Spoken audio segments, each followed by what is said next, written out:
ಶ್ರೀ ಪರಮಾತ್ಮನೇ ನಮಃ. ಶ್ರೀಮದ್ಭಗವದ್ಗೀತಾ ಅಥ ದಶಮೋऽಧ್ಯಾಯಃ. ವಿಭೂತಿಯೋಗಃ. ತೇಷಾಮೇವಾನುಕಂಪಾರ್ಥಂ ಅಹಮಜ್ಞಾನಜಂ ತಮಃ ನಾಶಯಾಮ್ಯಾತ್ಮಭಾವಸ್ಥಃ ಜ್ಞಾನದೀಪೇನ ಭಾಸ್ವತ. ಅವರಿಗೆ ನಾನು ಕರುಣೆಯಿಂದ ಅವರ ಹೃದಯದಲ್ಲಿ ಇದ್ದು ಪ್ರಕಾಶಿಸುತ್ತಿರುವ ನನ್ನ ಜ್ಞಾನ ಸ್ವರೂಪದಿಂದ ಅವರಲ್ಲಿ ಹುಟ್ಟಿದ ಮೋಹವನ್ನು ಜ್ಞಾನದೀಪದ ಪ್ರಕಾಶದ ಮೂಲಕ ನಾಶಗೊಳಿಸುವೆನು.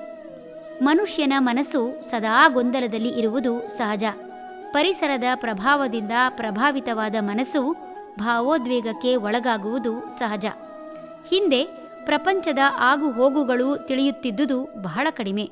ಇಂದು ಸಾವಿರಾರು ಮೈಲುಗಳ ದೂರದಲ್ಲಿ ಭೂಕಂಪ ಅಥವಾ ಪ್ರವಾಹವಾದರೂ ಅದನ್ನು ಪ್ರಪಂಚದ ಯಾವುದೇ ಮೂಲೆಯಲ್ಲಿದ್ದರೂ ಪ್ರತ್ಯಕ್ಷ ನೋಡಿದಷ್ಟೇ ನಿಖರವಾಗಿ ನೋಡಬಹುದು. ಯಾವುದೇ ಮನುಷ್ಯ ಒಳ್ಳೆಯದಾಗಲಿ ಕೆಟ್ಟದ್ದಾಗಲಿ ಆತ ಆ ಪ್ರದೇಶದಲ್ಲಿ ಇದ್ದು ನೋಡದಿದ್ದರೂ ತನ್ನ ಪ್ರದೇಶದಲ್ಲಿಯೇ ಆಗುತ್ತಿದೆಯೇನೋ ಅನ್ನುವಂತಹ ಅನುಭವದಿಂದ ಯಾತನೆಯನ್ನು ಅನುಭವಿಸಬಹುದು. ಮನಸ್ಸು ದುರ್ಬಲವಾಗಿದ್ದರೆ ಸದಾ ಚಿಂತೆಯಿಂದ ಕನವರಿಸುವುದು ನಿಶ್ಚಿತ. ಯಾವುದೇ ಮನುಷ್ಯ ಮೋಹದಿಂದ ಕಷ್ಟಗಳನ್ನು ಅನುಭವಿಸುವುದು ಹೆಚ್ಚು.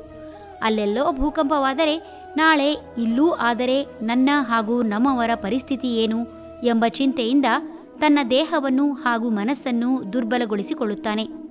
ಮನಸ್ಸು ಯಾವಾಗಲೂ ಬೇಡದ ಚಿಂತೆಯಲ್ಲೇ ಇರುವ ಕಾರಣ ಯಾವುದೇ ಉತ್ತಮ ಚಿಂತನೆಗಳು ಹತ್ತಿರ ಸುಳಿಯದೆ ಆತಂಕ ದುಗುಡ ಹೆಚ್ಚಾಗಿ ವ್ಯಕ್ತಿಯಲ್ಲಿನ ಜೀವಕಣಗಳು ಹುಟ್ಟುವುದಕ್ಕಿಂತ ಸಾಯುವುದೇ ಹೆಚ್ಚಾಗುವ ಕಾರಣ ವ್ಯಕ್ತಿ ರೋಗ ನಿರೋಧಕ ಶಕ್ತಿ ಕಳೆದುಕೊಂಡು ರೋಗ ಅನುಭವಿಸುತ್ತಾ ಸದಾ ದುಃಖತಪ್ತನಾಗುತ್ತಾನೆ.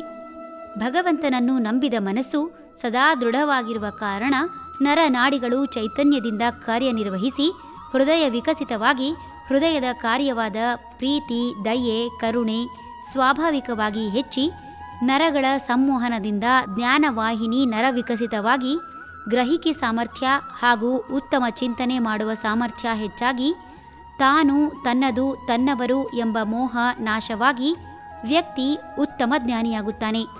ಹರಿ ಓಂ ತತ್ಸತ್.